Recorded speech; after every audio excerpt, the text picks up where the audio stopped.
जालांनाय रोजा रोजा बर' मुंख्लंफोरनि सोरगोआरि जिउ सोलेरनि अराय आलो गोजोननि थाखाय आरज गाबबाय आरो गासैबो मुंख्लं नखरनि सुख गोजोनै संसार जानांगौनि थाखाय बिथांमोननि खाथियावबो अबंलावरनि खाथियाव आङो आरज गाबबाय।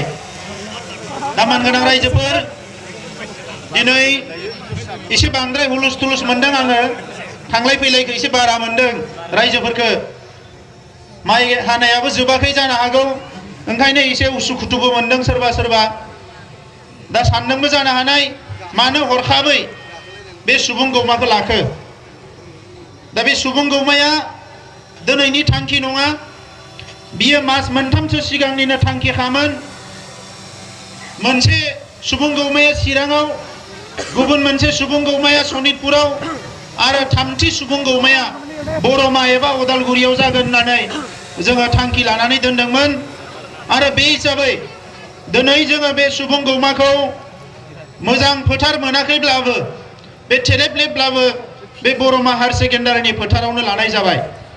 दा गिबियावनो आङो साबायखर बावदों गोसो गोरबोनिफ्राय नोंथांमोना बयबो बाहागो लानानै दिनैनि सुबुं गौमाखौ जाफुंसार महर होबाय। दा बिग्रायारि रायजोफोर साथामसो बिबुंथिगिरिया मोजां मोजां खोथाखौ बुंलांबाय नेशनेल लेभेलनि खोथा विदर्भ आन्दोलननि खोथाखौ सानियाल बिथाङा बुंलांबाय नोंथांमोना मिथिबाय। दा गुबैयै जोंहा माखासे खोथा सावरायनांगौ दङ नोंथांमोन आरो जों बे सोमावसारनाया जोंनि बिनि जाफुंसार बिनि फेलें जानाय बे गासैबो जोंनि सायाव सोनारो। दा नंखायनो जोंहा माखासे खोथा सावरायनांगौ दङ। दा बेनिखायनो गुबुन गुबुन आफादनि दैदेनगिरिफ्रा बिबुंथि होगोन नाथाय जोंनि हारिनि माखासे दैदेनगिरिफ्रा बिबुंथि होगोन बेवहाय नोंथांमोना खोनासंनो थाखाय आङो खावलायखानानै दोननाय जाबाय। दा दिनै जोङो फिन बे सुबुं गौमानि गेजेरजों भारत सरकार आरो आसाम सरकारखौ बेखौनो फोरमायनो नागिरदों जे नोंथांमोना बावनो नाजायोब्लाबो जोङो मालाबाबो नोंथांमोनखौ बावनो होनाय नङा। बिथांमोना जोंनि जेंनाखौ सुस्रांनांगौनि खोथाखौ एखमबा एखमबा गोसो जानानैनो बावनो नागिरो।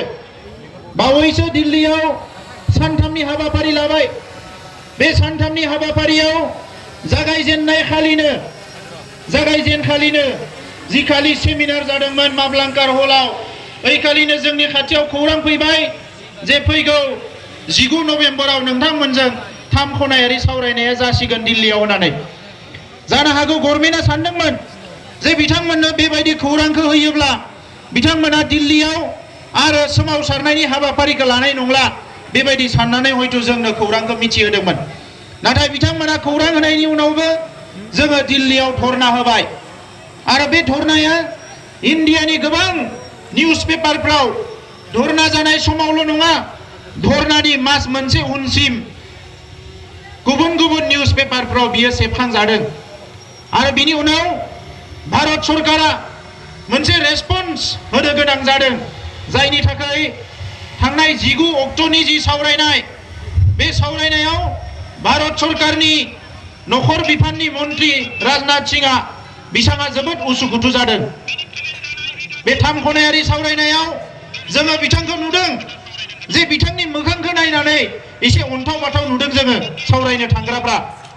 मानोना जोङो ओइखालि जोबोद सिस्टेमेटिकेलि सिगांनि समावबो आरो ओइखालिबो जोंनि दैदेनगिरिफ्रा जोंहा 2 एक्स एमपि दङ पिपुल जयेन्ट एक्शन कमिटिनि दैदेनगिरि दङ एमसिएलए दङ बे गासैबो जोंनि दैदेनगिरिफ्रा जेला सुस्थ मेलेमजों सान्थियै जेला मोजाङै सेबो अब्ला भारतनि अफिसारफोर आसामनि अफिसारफोर आरो नखर मन्त्रिया गावनो राजनाथ सिंहआनो एसे आख' फाख'आव गोग्लैदों मोखां सोम सोम जादों। बैखालि बिनि साननैसो सिगाङाव बिथांमोना मोनसे फान्दायबाय नाङा फाङानो इउटिसि होननाय मोनसे खोथा बरननानै होबाय नोंथांमोना नुदों। 16 तारिख जोङो 19 नभेम्बर खुंदों दिल्लीयाव बिनि सानसे सिगाङावनो बिथांमोना गwnag बरनदों आरो 19 नभेम्बर खालि बे खोथाया गासैबो खौरां बिलाइफ्राव बायदिसिना निउज पेपारफ्राव बियो ओंखारदों टिभि चेनेलाव आरो जों जेला 19 नभेम्बर खुंबाय थायो दिल्लीयाव आसामनि खौरांगिरिफ्रा जोंखौ सोंहरदों जे इउटिसिनि खोथा मा मिथिगौ जों रावबो मिथिया जोंनि दैदेनगिरिफ्राबो मिथिया जोंबो मिथिया आफादनिबो एनडिपि प्रग्रेसिभनिबो दैदेनगिरि दङ जोङो बिथांमोनजोंबो रायलायदों जोङो जेबो मिथिया नाथाय बेखौ बिथांमोना बरननानै होदों आरो बेखौ बरननानै बिथांमोना सानदोंमोन जोंनि सोमावसारनायखौ थेर बेथेर खालामगोन इम्परटेन्ट गैया खालामगोन जोंनि सावरायनायखौ गुरुत्व गैयै खालामगोन बेबायदि होननानै बिथांमोना हयथ' सानदोंमोन आरो बिनि थाखायनो बिथांमोना मा खालामबाय 37 घन्टा ना 48 घन्टा बन्द होबाय बन्द होनानै बिथांमोना हुलुस तुलुस खालामबाय आसामाव जे जेरैखि जाया बे सावरायनाया जानो मोना इउटिसि होनो मोना बड'लेण्ड होनो मोना बायदिसिना स्ल'गान होनानै बिथांमोना सोमावसारबाय आन्दोलन खालामबाय बन्द होबाय नाथाय बिनि गेजेरजोंनो दिल्लीया जेरैबायदि सानदों एरैबायदिनो रोखा बिथांमोना बुंदों सावरायनाया जागोन आरो जागोन जोंबो थाबाय सावरायनायाव बाहागो लाबाय आसामनि सासे अफिसारा रायलायफुबाय थानाय समावनो बिथाङा रायखांदों जे दिनै बर'फ्रा बड'लेण्ड बिदों नंगौ नाथाय बड'लेण्डखौ बोरै होनो नै बड'लेण्ड होयिसावनो माबा मोनसे इउटिसि खोथा बरननायावनो दिनै बिथांमोना हुलुस तुलुस खालामदों बन्द होदों दावराव दावसि जादों आरो बे खोथायानो जोंनि सावरायनायखौ आरो बांसिन गुरुत्वपूर्ण खालामदों बिथांमोना जोंखौ हारसायाव जेरै मोनसे बाथ्रा दङ गरमारि गंगत पेलाव होननानै नारनानै जोंखौ बिथांमोना ड्रेनाव खोख्लैनो नागिरदोंमोन नाथाय बिथांमोना नारनानै जोंखौ गंगायावसो खोख्लैनाय बायदि जादों जोङो नखर मन्थ्रिनि सिगाङाव स्पष्ट बुंनो हादों ऐखालि बै अफिसारा बुंनाय लोगो लोगोनो जों बुंदों नोंथांमोना दिनैनो बुजिनानै नाय अब्ला जोंखौ आसामनिफ्राय जुदा जानो नागिरनायनि दाय होयो दिनै बिथांमोना जोंजों बिटिसिआव गोरोबनानै थानो हाया नाय बिथांमोनखौ सोर होननानै बिथांमोना नोंथांमोना बिसोरखौ एरेस्ट खालामनांगौ एक्सन लानांगौ होननानै जों बुंदों मानोना बे मानसिफ्रा रावबो हारिनि रेसपन्सिबल मानसि नङा ना बिसोरो हिन्दुनि लोगो ना बिसोर मुस्लिमनि लोगो ना बिसोरो देशबासिनि लोगो ना बिसोरो इन्डिजिनासनि लोगो बिसोर रावनिबो लोगो नङा बिसोर ट्राबल मेकार होननानै जोङो बिसोरखौ गायसननो हादों दिल्लीयाव आरो नोंथांमोना हयथ' नायदोंबा नुगोन ओइखालि जेला जोङो जबरदस्त जोङो नारसिनो जोंनि माने एक्स एमपिफोर जोंनि लिडारफ्रा बुङो नोंथांमोना बेबायदि फोर्सनि सायाव एक्सन लानांगौ अखानायै आं नायदों 35 मानसिखौ हमनानै एरेस्ट खालामदों बिसोरखौ अखानायै जों नायदों আজি আমি সমাধান বিচাৰিছো বড় সমস্যা আমি জীয়াই ৰাখিব বিচৰা নাই এই সমস্যা সমাধান কৰাটো চৰকাৰৰ দায়িত্ব এই সমস্যা সমাধান কৰাটো ৰাজনৈতিক নেতাবিলাকৰ দায়িত্ব এই সমস্যা সমাধান কৰাটো আজি আমোলাতন্ত্ৰৰ দায়িত্ব আমি কিয় বদলেন বিচাৰিব লগা হ'ল আজি স্বাধীনতাৰ 70 বছৰ পিছত আমাৰ সাংবিধানিক অধিকাৰ জন্মগত অধিকাৰ সামাজিক সাংস্কৃতিক অধিকাৰ অৰ্থনৈতিক অধিকাৰ কি অৱস্থাত আছে আপোনালোকে চাইছেনে আজি সেই সংগ্ৰামটো কোনোবা জাতি জনগোষ্ঠীৰ লগত সংঘাত কৰি তুলিব বিচাৰিছে আমি দুখ পাইছো কোনো বড় লিডাৰে কোনো বংগৰ বড় সংগঠনে কোনোবা ইউটিসিৰ কথা পাতা নাই আমাৰ অলৰেডি বিএসসি মানে আমি বিএসসি পাইছো আৰু 6 শিডিউলত বিটিসি পাইছো বিএসসি আৰু বিটিসি পোৱাৰ পিছত আমি কৈছো যে এতিয়া এনেকা কাউন্সিল এৰেঞ্জমেন্টে আমাৰ সমস্যা সমাধান কৰিব নোৱাৰে আমার আকাঙ্ক্ষা পূরণ করিব নোৱাৰে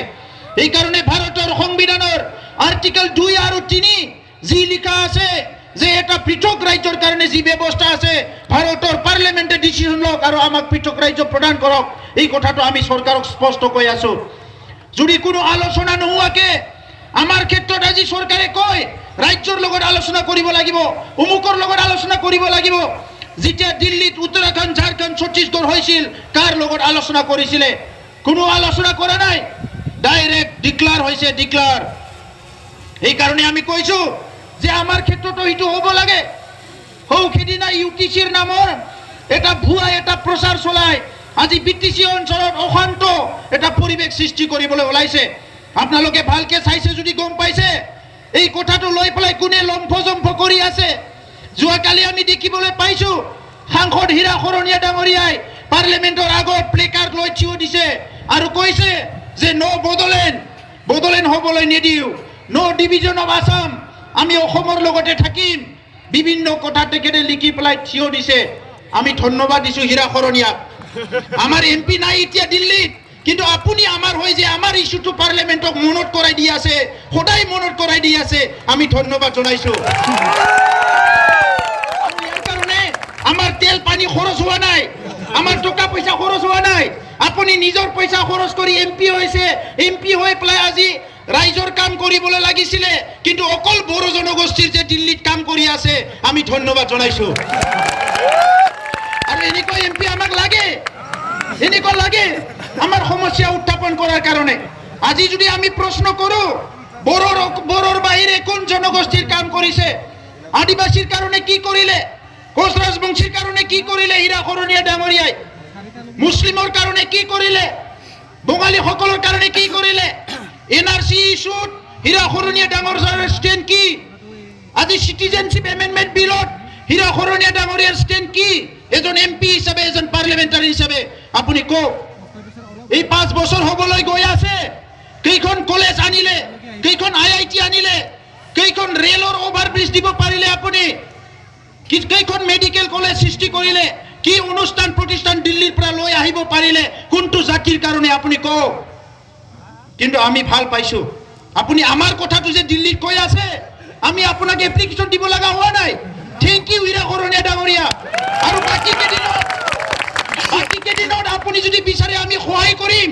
এই বাকী কেইদিন সাংসদ হৈ থকাত সদায় বদলে ইস্যুটো আপুনি উত্থাপন কৰক, যাতে মিডিয়াত সদায় থাকে।